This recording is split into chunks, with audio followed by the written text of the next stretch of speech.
This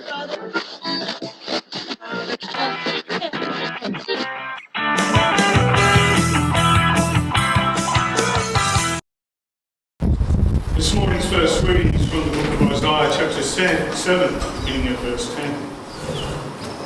Again the Lord spoke to Ahaz, "Ask the Lord your God for a sign, whether in the deepest depths or in the highest heights." But Ahaz said, "I will not ask, I will not put the Lord to the test." Then Isaiah said, "Hear now, you house of David. Is it not enough to try the patience of humans? Will you try the patience of my God also? Therefore the Lord will give you a sign.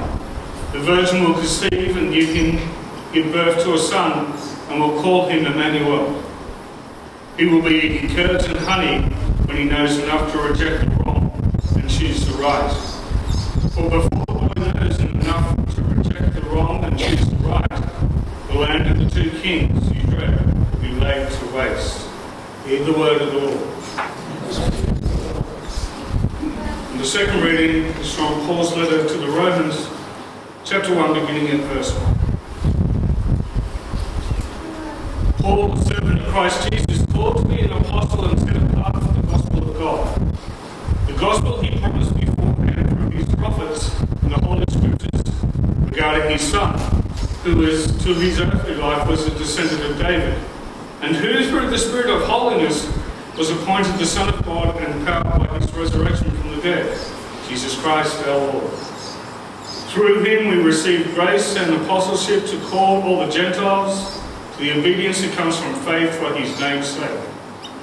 And you also among those Gentiles who are called to belong to Jesus Christ. To all in Rome who are loved by God and called to be his holy people, grace and peace to you from God our Father and from the Lord Jesus Christ. Hear the word of the Lord. Let us pray. Let the words of my mouth and the meditations of our hearts be acceptable in thy sight, O Lord, our strength and our Redeemer. Amen. Well, it's no secret that for so many reasons I dearly do love Christmas. So much so that in times to come I can see myself getting in a bit of trouble. That is because I fully intend to put so many Christmas lights on the local rectory that local aircraft will think a new airport has been built. But for me, one of the greatest reasons I love Christmas is that the celebration of Christ Jesus coming to the world brings with it so much hope, joy, peace, and of course love. It's no coincidence that these are the same emotions that we recognise during our celebration and preparation of the coming of Christ Jesus and Advent, Christmas Day itself. But when Christ came to the world on that fateful day, there was a time that would change the world forever through Jesus' message and examples of hope, joy, peace, and love. And when I say that the time Jesus came to the world for the first time, it would change the world forever, I mean this with all sincerity. The birth of Jesus happened over 2,000 years ago, and yet, to this day, over 2,000 years later, the world, not just Christians, the world celebrates Christmas. The power and the beauty of the gifts that Jesus gives us through hope, joy, peace, and love has been witnessed year after year after year, in that each of these gifts unites us all, unites the world year after year after year. That is powerful. That is God. That is Jesus. That is the Holy Spirit. So this Christmas, when you come to church, whether it be for the 6 o'clock Christmas Eve family service, the 11 o'clock Christmas Mass, or 9 o'clock Christmas Day service, just say that again, the 6 o'clock Christmas Eve family service, the 11 o'clock Christmas Mass, or 9 o'clock Christmas Day service. Bit of thought, advertising in the sermon. When you come to church during those times, notice how many people attend that you usually don't see at church. It's because because they still celebrate and respect the Christmas message. When I was in my third year as a student, I was placed at St. John's Cathedral in Brisbane. It was during that time that I was blessed with the experience of Christmas Mass at the cathedral. Why I remember it as such a blessing is not because of where I was, rather it is because of what I saw and experienced. For those that have never been inside St. John's Cathedral, to use a descriptive word, cavernous, to describe the interior of St. John's Cathedral would be a good way to convey the sheer size of St. John's Cathedral. And what I witnessed that evening was wonderful. St. John's Cathedral was standing room only. It was packed, full of people from all walks of life, coming together, giving their respect, singing songs together of praise to Jesus. Unfortunately, however, I have heard people complain about people when they only come to church during Christmas and Easter. Let's address this. Yes, of course, it would be nice if they came to church more often. But we cannot discount the important fact that they are here. That they still come to church to celebrate the Easter and Christmas message. If we as Christians greet them with the underlying negative attitude of, well, you only come to church twice a year, do you think that they would want to come to church any more than twice a year? Genuinely be who we proclaim ourselves to be as Christians, and there is more chance that they will come. The fact that people still come 2,000 years later to recognise and celebrate Christmas is incredibly wonderful. But for me, this is only a part of why I truly love Christmas. Overall, the love and joy I have for Christmas comes from trying to fathom and appreciate the magnitude and the glory of Christmas. For example, I submit that the Christmas story begins in the Old Testament. This morning, or just now, I just read from the Old Testament when we heard the words of Isaiah in verse 14. Therefore, the Lord himself will give you a sign. The virgin will conceive and give birth to a son, and we will call him Emmanuel. The name Emmanuel is something we'll highlight a bit later, but for now, this reading from Isaiah is where we begin to appreciate the magnitude and the glory of Christmas.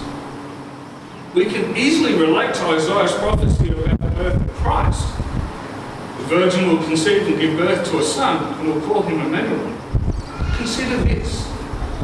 Isaiah lived 740 years before the birth of Christ. But of course, the Messianic prophecies of such a monumental event were not just limited to the prophet Isaiah. From the prophet Jeremiah, we not only see the Messianic prophecy, also see how momentous this truly is when we discover how events from the Old Testament are linked and lead up to the birth of Jesus. In the book of Jeremiah, chapter 23, verses 5 to 6, Jeremiah declares the ancestry and link of Jesus to King David, as well as the prophecy of the arrival of Christ the King. The days are coming, declares the Lord, when I raise up for David a righteous branch, a king who will reign wisely and do what is just and right in the land. This is the name by which he will be called, the Lord Almighty Savior. Interestingly, this notable link between the Old Testament and the New Testament and the relationship with King David continues when the prophet Samuel actually spoke to King David. For as it is written in 2 Samuel 7, 12 to 13, when your days are over and you rest with your fathers, I will raise up your offspring to succeed you, who will come from your own body, and I will establish his kingdom. He is the one who will build a house for my name, and I will establish the throne of his kingdom forever. It is also the prophet Micah that provided something truly amazing and very specific from God, which is found in Micah chapter 5, verse 2. But you, Bethlehem, Ephrathah, though you are small among the clans of Judah, out of you will come for me one who will be ruler over Israel, whose origins are from ancient times. We've got to appreciate that Micah lived 730 years before Jesus was born in Bethlehem. Oh, and as for the prophets Jeremiah and Samuel, Jeremiah lived over 600 years before the birth of Jesus, while it is estimated that Samuel lived 1,000 years before the birth of Jesus. Therefore, the Christmas story was foretold and began some 1,000 years before what we have come to know as Christmas Day. Later it would be Jesus' disciple Peter himself, who we know not only testified that Jesus is the Messiah, but he also gave validation to the words of the prophets from the Old Testament. In 2 Peter chapter 1, 16 to 21, Peter wrote, "For we did not follow cleverly devised stories when we told you about the coming of our Lord Jesus Christ in heaven, but we were eyewitnesses of his majesty. He received honor and glory from God the Father, and his voice came to him from the majestic glory, saying, 'This is my Son, whom I love, with him I am well pleased.' We ourselves heard this voice that came from heaven when we were with him on the sacred mountain. We also have the prophetic message as something completely reliable, as you will do well to pay attention to it, as to a light shining in a dark place until the day dawns and the morning star rises in your hearts. Above all, you must understand that no prophecy of Scripture came about by the prophet's own interpretation of things. For prophecy never had its origin in the human will, but prophets through humans spoke from God as they were carried along by the Holy Spirit." It wasn't just Peter, however, that would bring validation to the words of the prophets. Jesus himself came forward and declared that with his coming, the word of the prophet Isaiah 61 verse 1 was now fulfilled. Gloriously in the Gospel of Luke chapter 4, 14 to 21 we read, "Jesus returned to Galilee in the power of the Spirit, and news about him spread through the whole countryside. He was teaching in their synagogues, and everyone praised him. He went to Nazareth, where he had been brought up, and on the Sabbath day he went into the synagogue, as was his custom. He stood up to read, and the scroll of the prophet Isaiah was handed to him. Unrolling it, he found the place where it is written, 'The Spirit of the Lord is on me, because he has anointed me to proclaim good news to the poor. He has sent me to proclaim freedom for the prisoners and recovery of sight for the blind, to set the oppressed free, to proclaim the year of the Lord's favour.' Then he rolled up the scroll, gave it back to the attendant, sat down. The eyes of everyone in the synagogue were fastened on him. He began by saying to them, 'Today this scripture is fulfilled in your hearing.'" While the recognition of the fulfillment of Isaiah's prophecy is very significant, there is also something else that needs to be brought to our attention. Remember that I said earlier that I wanted to highlight the name Emmanuel. The name Emmanuel means God with us. And in verse 18 of what we just heard, Jesus showed that not only God was with them, but the whole Holy Trinity was present also. Remember, Jesus said, "The Spirit, the Holy Spirit of the Lord, God, is on me." Jesus. There you have the Holy Trinity. And that's incredibly wonderful. As glorious as the Scripture is, it does not come without disappointment. Sad truth that continues even to this day. Continuing from the same piece of Scripture in verses 24 to 27, we read, "Truly I tell you," he continued, "no prophet is accepted in his hometown. I assure you that there were many widows in Israel in Elijah's time, when the sky was shut for 3.5 years, and there was a severe famine throughout the land. Yet Elijah was not sent to any of them. to a widow in Zapharah in the region of Sidon. And there were many in Israel with leprosy in the time of Elisha, a prophet, yet not one of them was cleansed, only Naaman the Syrian. Even in this morning's New Testament reading of Paul, letter to the Romans, Paul reaffirms of all that we have discussed. Paul, a servant of Christ Jesus, called to be an apostle and set apart from the gospel of God, the gospel he promised beforehand through his prophets in the Holy Scriptures, regarding his Son, who as to his earthly life was a descendant of David, and who through the Spirit of holiness was appointed the Son of God in power by resurrection from the dead, Jesus Christ our Lord.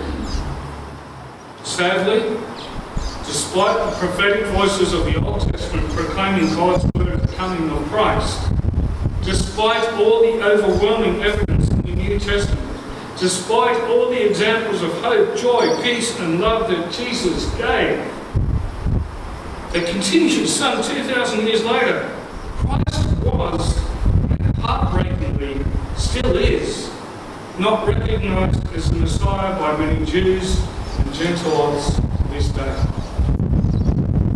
Thankfully, Emmanuel, God the Father, the Son, and the Holy Spirit is still with us. So this year and all years to come, celebrate the glory of Christmas.